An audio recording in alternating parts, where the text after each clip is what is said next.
Yo estaba pensando que hoy que suba los videos me van a quedar 3 videos.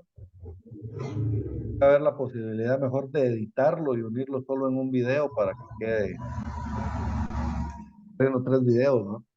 Pues aunque me tarde un poquito más, pero voy a tratar de hacerlo así. No es muy difícil, la verdad, de editar. Bien, entonces yo les decía de que dentro de las actuaciones en materia laboral, eh, todos los contratos, actuaciones ante autoridades administrativas o judiciales están exentos de impuestos, ¿verdad? Están exentos de impuestos y por lo tanto, pues no es obligatorio, ¿verdad? Que nosotros adhiramos los timbres forenses, por ejemplo, en materia laboral. Tampoco está mal si lo hacemos. Entonces yo, como les digo, la mayoría de las veces yo le coloco timbres a los memoriales y yo creo que la mayoría de abogados sí lo hacen también. No siempre en materia laboral le colocan timbres, ¿verdad? Pero, Sí, hay varios, la mayoría no, pero sí hay varios que lo utilizan. Y es que creo que se daba cuando cobran los honorarios. Se daba que antes se revisaba, pero como no es obligatorio, ¿verdad? sí, pues, No, pero sí hay ya, varios que posiblemente se lo cobran el a- cliente, al, al cliente. Ajá. cabal. Pero digamos, yo en los últimos 7, 8 que presenté al juzgado laboral, no, ya no le puse timbres. ¿Ah? Sí, no voy a hacer por los criterios también que hay cuántos jueces, ¿verdad? Y cada uno eh, utiliza tal vez un criterio distinto. Cabal. El Mejor otro día, prevenir. cabal es mejor. Digamos, el otro día yo me topé con una juez, o un juez, no me recuerdo de qué juzgado era, que él no le gusta que le pongan señor juez en los memoriales, sino que le gusta que le pongan juzgado, y, bueno, juzgado. Juzgar. ¿Ah? Ajá. Entonces, pero hay algunos jueces que no les importa que el señor juez del juzgado tal y, no, no, por la ley Por establece la juez su sencillez, tribunal. ¿verdad? ¿Ah? Sí, porque Ajá. la ley establece juez su tribunal que se dirige, pero al final de cuentas son criterios de los jueces, ¿va? Sí. Muy bien. Eh, Sigamos. En el artículo 12 nosotros tenemos reflejado el principio de irrenunciabilidad. Ujú. ¿Se acuerdan que nosotros ya habíamos visto el principio de renunciabilidad, que establecía de que esos derechos mínimos que le otorga la ley a los trabajadores son irrenunciables para el trabajador? Entonces, en este artículo se refleja dicho, dicho principio. Entonces, lo que establece el artículo 12 es de que son nulas ipso iure y no obligan a los contratantes los actos o estipulaciones que impliquen una renuncia, disminución o tergiversación de los derechos que otorgan a los trabajadores la Constitución y el Código y demás leyes de trabajo, aunque se exprese en un reglamento interior de trabajo, en un contrato, en un pacto o cualquier clase de convenio. O sea que cualquier disposición de cualquier tipo que contenga disposiciones que disminuyan los derechos de los trabajadores son nulas ipso iure. ¿Qué quiere decir? Son nulas de pleno derecho. O sea que no tenemos que entrar a conocer pruebas para determinar si son nulas o no, sino que simple y sencillamente el juez las declara nulas. En consecuencia, por ejemplo, yo, digamos, yo conocí a unas personas que trabajaban para un colegio. Ellos eran unas maestras. Pero ellas, fíjense que ellas, la directora les hizo un contrato en el cual establecía de que ellas de que era un contrato de servicios profesionales, que iban a trabajar de enero a octubre, y por lo tanto se les iba a pagar de enero a octubre, ¿verdad? En el contrato establecían de que ellas iban a ganar un salario por debajo del mínimo, ¿verdad?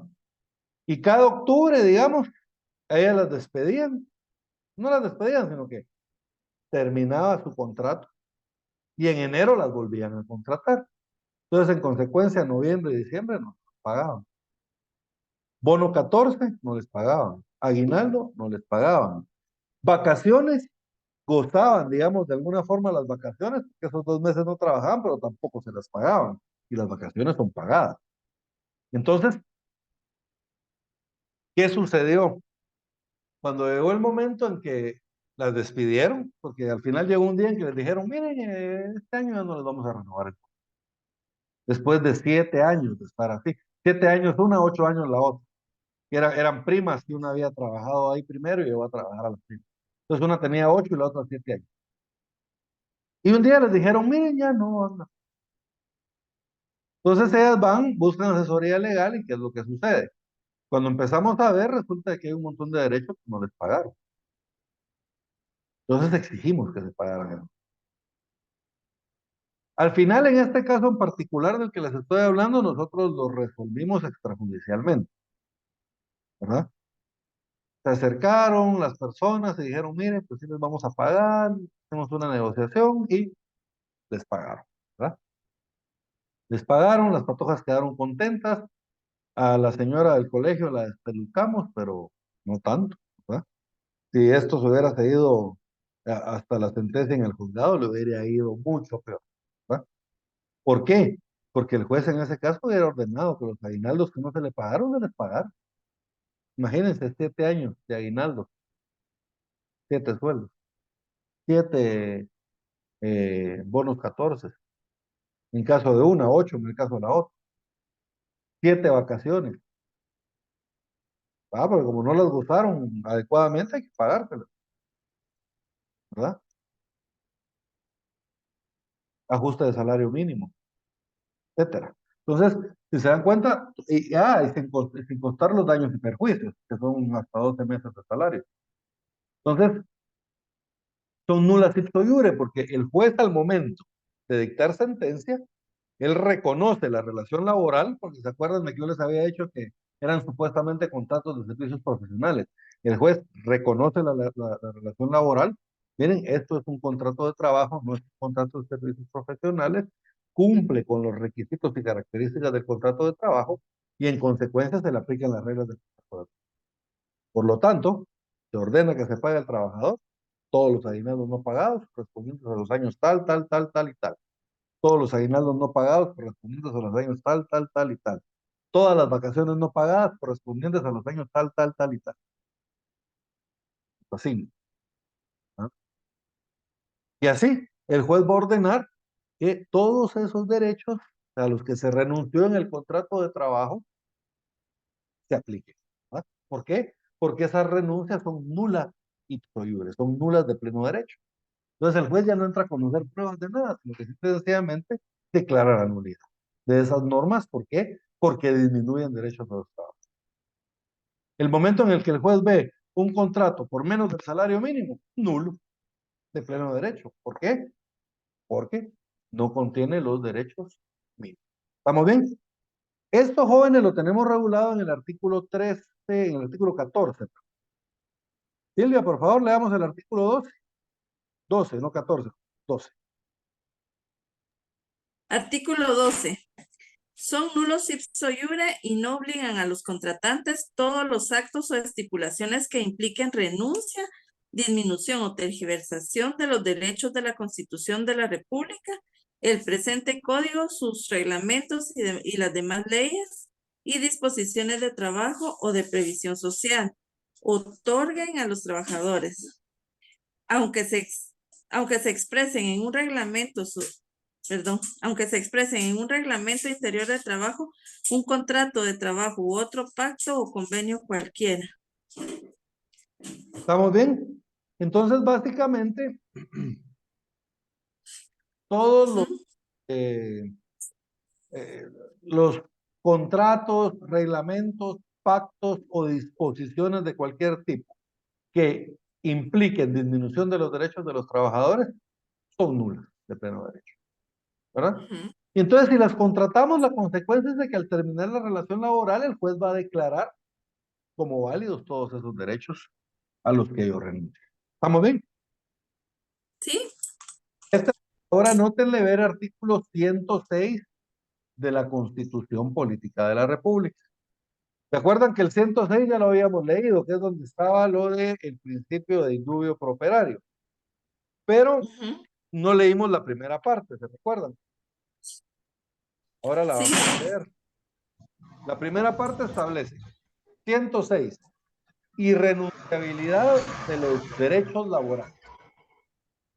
Los derechos asignados en esta sección son irrenunciables para los trabajadores, susceptibles de ser superados a través de la contratación individual o colectiva y en la forma que fija la ley.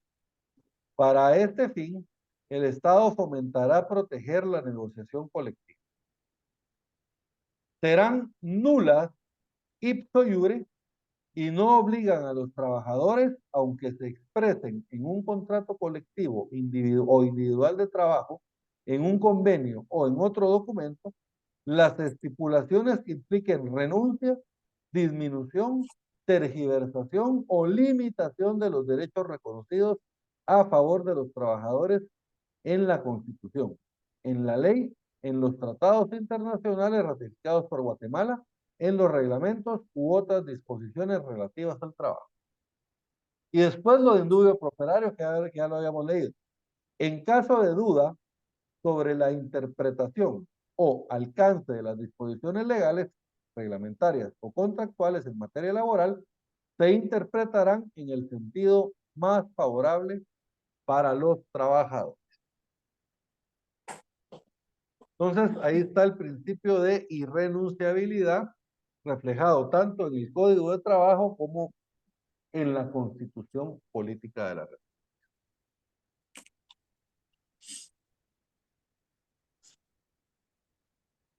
En el siguiente artículo tenemos nosotros las medidas de protección al salario.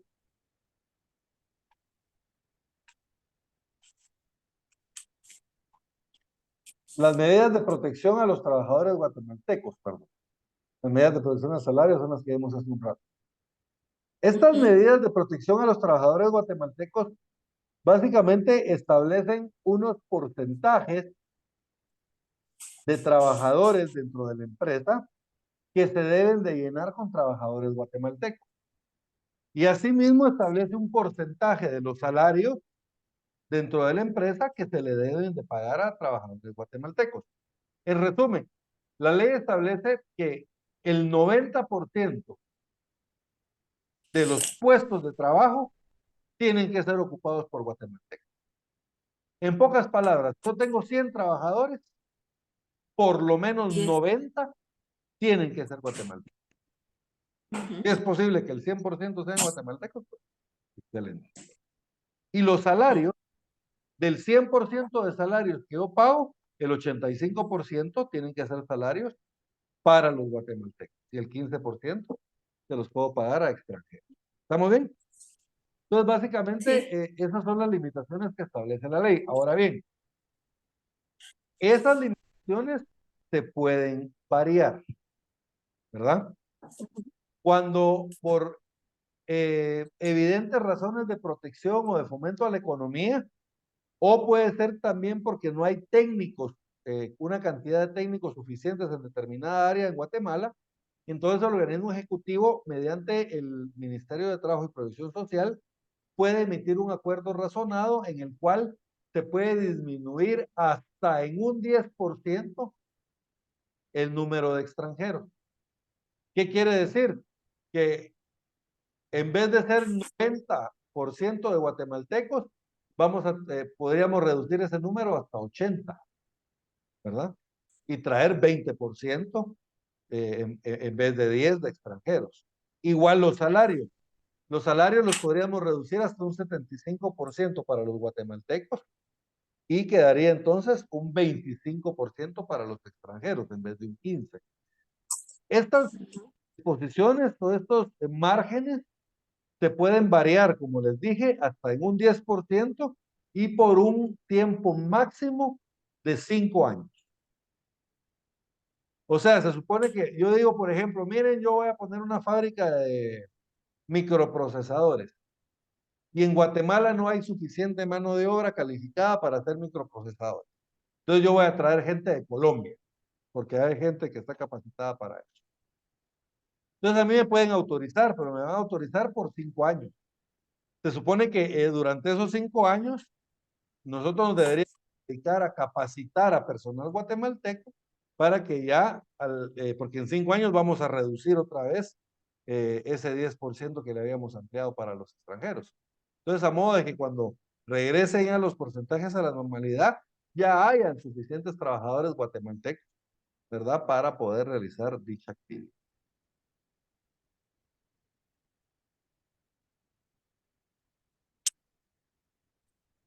Se los voy a leer yo, artículo 13.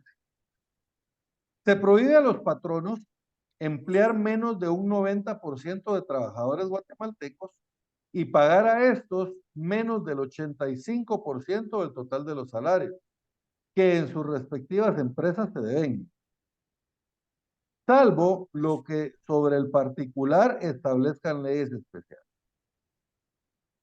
Ambas proporciones pueden modificarse. A, con el primer caso, cuando así lo exijan evidentes razones de protección o fomento a la economía nacional o de carencia de técnicos guatemaltecos en determinada actividad o de defensa de los trabajadores nacionales que demuestren su capacidad. En todas estas circunstancias, el organismo ejecutivo, mediante acuerdo razonado emitido por conducto del Ministerio de Trabajo y Previsión Social, puede disminuir ambas proporciones hasta en un 10% cada una y durante un lapso de 5 años para cada empresa, o aumentarlas hasta eliminar la participación de los trabajadores extranjeros. Es lo que les decía, ¿va? Llevarla hasta que sea el 100% de trabajadores guatemaltecos. En caso de que dicho ministerio autorice la disminución de los explicados porcentajes, debe exigir a las empresas favorecidas que preparen técnicos guatemaltecos en el ramo de las actividades de estas dentro del plazo que al efecto se les conceda. O sea que durante esa suspensión de estos porcentajes, ellos tienen que preparar o capacitar a personal guatemalteco para poder cubrir esos puestos. Y B, el B se refiere a cuando ocurran casos de inmigración controlada. Por ejemplo, yo quiero traer salvadoreños para que cosechen, digamos, eh, eh, tierra en Jutiapa, que ya está para cosechar, cosechen esos frutos y después se regresen a El Salvador. ¿Ah? Eso es la migración controlada. Lo mismo es, por ejemplo, cuando llevan guatemaltecos para Canadá a cosechar manzanas, ¿verdad? O manzanas o cualquier cosa que vayan a cosechar en Canadá o Estados Unidos. Entonces contratan grupos de guatemaltecos, se los llevan a Estados Unidos o Canadá, ellos hacen la cosecha y cuando termina la época de la cosecha les pagan y regresan a Guatemala, ¿verdad? Esto es muy común, ¿verdad? Y digamos, la mayoría de esos trabajadores regresan a Guatemala. ¿Por qué? Porque así en la siguiente cosecha se vuelven a ir. Y así están, van, regresan. En cambio, si se quedan allá, ya digamos, tienen el beneficio de quedarse, pero ya no pueden salir. Si salen, ya no van a poder volver a entrar porque ya quedan fichados como que entraron a trabajar ilegalmente al país. ¿Estamos bien? Entonces, por eso es que ellos regresan. Entonces, Guatemala participa en las dos formas, ¿verdad? Tanto enviando trabajadores guatemaltecos para otros lados y también se reciben trabajadores extranjeros para que realicen determinadas actividades aquí. Ambas son legales. B, cuando ocurran casos de inmigración autorizada y controlada por el organismo ejecutivo o dada por el mismo, que ingrese o haya ingresado al país para trabajar en establecimientos de desarrollo de colonias agrícolas o ganaderas o en instituciones de asistencia social o de carácter cultural, o cuando se trate de centroamericanos de origen.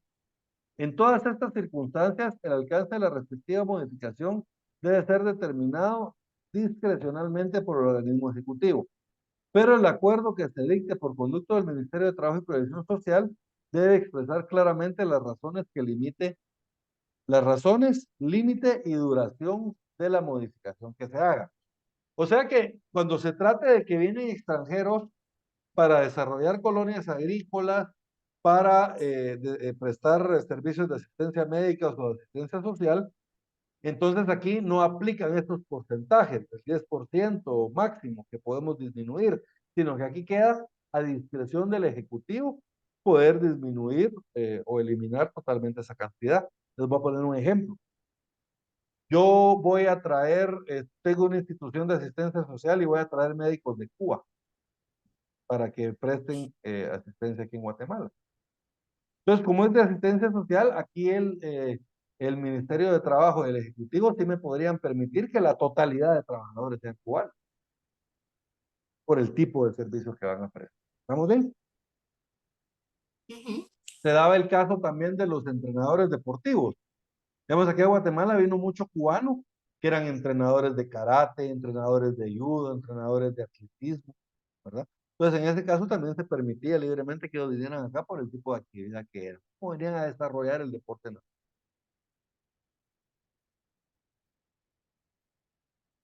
Para el cómputo de lo dicho en el párrafo primero de este artículo, se debe hacer caso omiso de fracciones y cuando el número total de trabajadores no exceda de 5, debe exigirse la calidad de guatemalteco a 4 de ellos.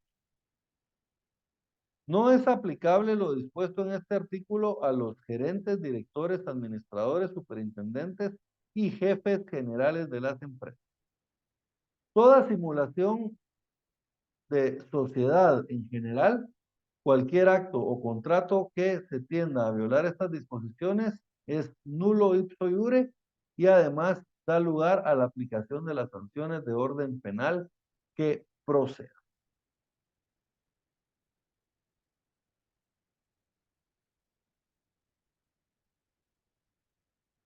Bien. En el artículo 14, ahí se ven reflejados los principios de imperatividad y necesariedad. Entonces ahí por favor en el 14 anótenle ver principios de imperatividad y necesariedad, porque tiene relación con estos principios.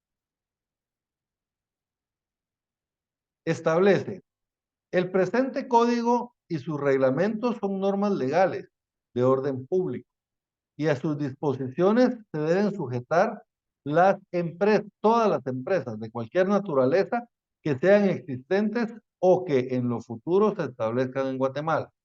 Lo mismo que todos los habitantes de la República sin distinción de sexo o nacionalidad, salvo las personas jurídicas de derecho público contempladas en el segundo párrafo del artículo 2. Son las instituciones del Estado a las que se refiere. Igualmente, deben aplicarse las disposiciones protectoras del trabajador que contiene este código al caso de nacionales que sean contratados en el país para prestar sus servicios en el extranjero. Que era lo que les decía, cuando viene Canadá y contrata trabajadores guatemaltecos para ir a levantar una cosecha en Canadá. Entonces, en ese caso, también se aplican las leyes de trabajo a dichos trabajadores. Las leyes de trabajo guatemaltecas a dichos trabajadores. Asimismo, quedan salvo las excepciones que correspondan conforme a los principios del derecho internacional del trabajo.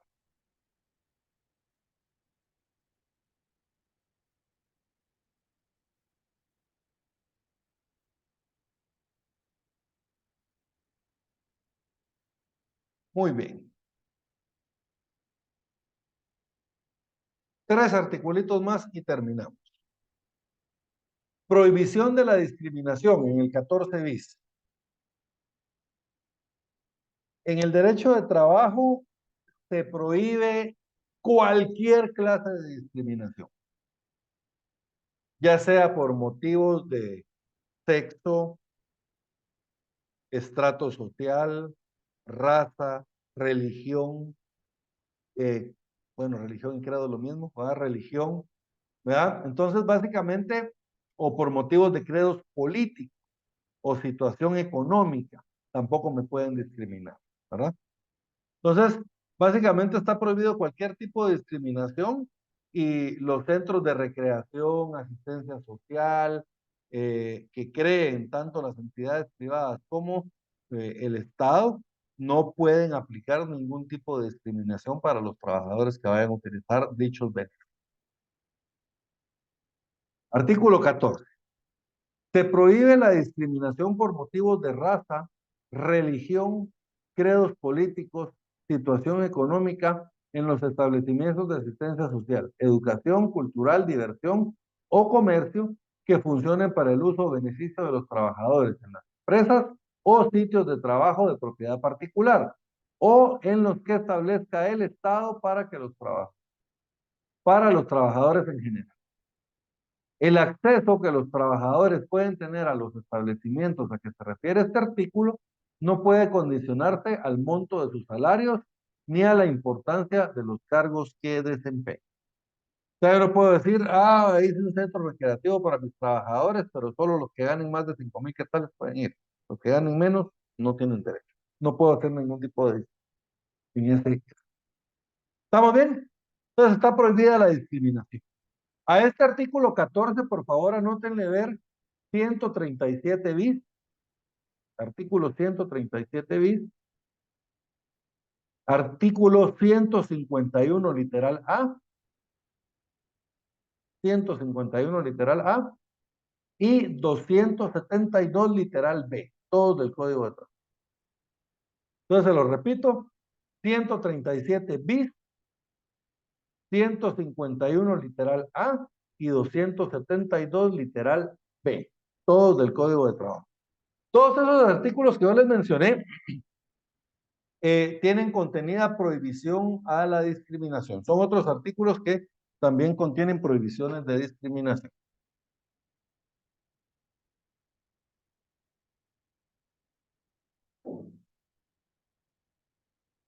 Integración de las normas laborales. La integración se refiere a los casos no previstos.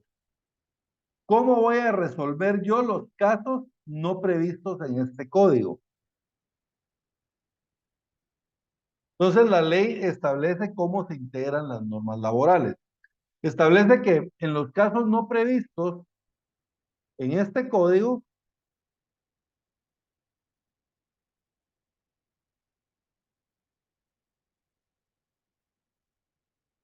en los casos no previstos en este código, sus reglamentos o demás leyes relativas al trabajo, los vamos a resolver primero de acuerdo a los principios del derecho del trabajo. De acuerdo a los principios del derecho del trabajo, lo vimos al principio de la clase: tutelaridad, derechos mínimos, irrenunciabilidad de derechos mínimos, garantías, superación de garantías mínimas, necesariedad y objetividad, eh, realista e imperativo, hondamente democrático, derecho público, esencialmente conciliatorio e indubio pro operario. Todavía me acuerdo de todo. Entonces, en base a esos principios, vamos a resolver nosotros los casos que no estén previstos en el código, ¿verdad? Eso en primer lugar. En segundo lugar, de acuerdo con la equidad, la costumbre y el uso local, en armonía con los principios de derecho de trabajo. Entonces, ¿qué es la equidad? La equidad es la igualdad. ¿Bien? De acuerdo con la igualdad. O sea, los derechos que tiene un trabajador los tiene también otro. Si va un trabajador que renunciaban, cuando un trabajador renuncia no tiene derecho a que se le pague indemnización. Pero si un trabajador renunciaba y yo le pagaba indemnización, renuncia a otro y yo le pago indemnización, renuncia a otro y yo le pago indemnización, y ahora renuncia a un cuarto, pero yo a este no le pago indemnización. Miren, él por costumbre, él adquirió ese derecho, porque yo acostumbro a pagártelo a todos los trabajadores. Y como se lo pagué a 3, según la equidad, también se lo tengo que pagar a él, ¿verdad? La costumbre, la costumbre y el uso, estas dos, ambas son prácticas reiteradas. O sea, son prácticas que se llevan a cabo una y otra vez. ¿Cuál es la diferencia? La costumbre son prácticas reiteradas que yo llevo a cabo, que yo sé que no son obligatorias, pero aún así las llevo a cabo. Como el ejemplo que yo les ponía. Yo sé que no le tengo que pagar indemnización a los trabajadores que renuncian, pero más sin embargo yo decido pagárselas. Miren, eso es costumbre. porque yo sé que no es obligatorio, pero lo acostumbro a hacerlo. Ahora, el uso es parecido. También son prácticas reiteradas que llevan a cabo los patronos, solo que en estas los patronos creen que es obligatorio, aunque realmente no lo sea. Uso. Pero en general las dos son prácticas reiteradas, o sea, son prácticas que las podemos llevar o que se hacen, se llevan a cabo un montón de veces. Y por último, de acuerdo con los principios y leyes del derecho común. El derecho común es el derecho civil. ¿Verdad? Siempre que ustedes vean derecho común o leyes comunes, por ejemplo, se refiere al derecho común o a las leyes, al derecho civil o a las leyes civiles, respectivamente. Entonces, miren, cuando la ley no regula una situación y queremos resolver un caso en concreto, y no está regulado en el código, ¿cómo lo resolvemos? Primero, de acuerdo a los principios del derecho de trabajo. Segundo, de acuerdo a la equidad, la costumbre y el uso local, en armonía con los principios del derecho del trabajo. Y por último, de acuerdo con los principios y las leyes del derecho civil o del derecho común. Esto lo tenemos en el artículo 15. Por favor, Silvia, leamos el artículo 15. Artículo 15. Los casos no previstos en este código por sus reglamentos o por las demás leyes relativas al trabajo se deben resolver en primer término de acuerdo con los principios del derecho de trabajo, en segundo lugar de acuerdo con la equidad, la costumbre o el uso local, en armonía con dichos principios y por último de acuerdo con los principios y leyes del derecho común. ¿Estamos bien? Pues miren, son los Sí. tres criterios de integración de normas laborales. Si surge un conflicto entre una ley de trabajo y previsión social y una ley de cualquier otra índole, prevalece siempre la norma de trabajo y previsión social. Entre las normas de trabajo y las de previsión social no hay preeminencia. O sea, las dos están al mismo nivel. Miren, artículo 16. En caso de conflicto entre las leyes de trabajo o de previsión social con las de cualquier otra índole, deben predominar las primeras. No hay preeminencia entre las leyes de previsión social y las de trabajo. Y por último, ¿cómo se interpretan las leyes laborales? Hace un rato vimos cómo se integran las leyes laborales. Ahora, ¿cómo se interpretan las leyes laborales?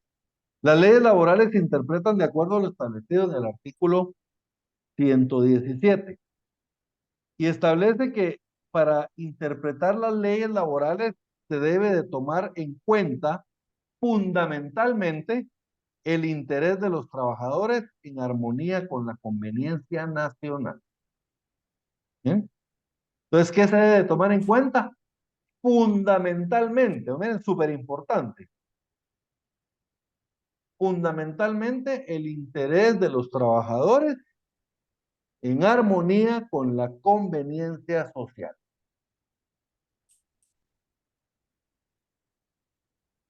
Y a este nótenle por favor ver artículo 10 de la ley del organismo judicial. Porque en el artículo 10 de la ley del organismo judicial están las reglas de disposición general para poder interpretar las leyes. Pero ya vieron que las normas laborales tienen esa característica especial, que las debemos de interpretar de acuerdo con el interés de los trabajadores en armonía con la conveniencia social. Tomasa, por favor, artículo 17.